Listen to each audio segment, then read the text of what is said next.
విడు మొరటోడు అని వాళ్ళు వీళ్ళు ఎన్నెన్ని అన్న పసి పిల్లవాడు నవాడు.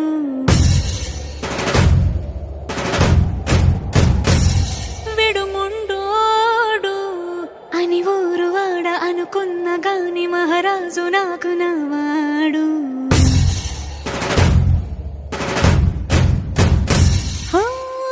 మాట పెడుసైనా మనసులో వెన్న రాయిలా ఉన్నవాడిలోన దేవుడెవరికి తెలుసును నాకన్నా.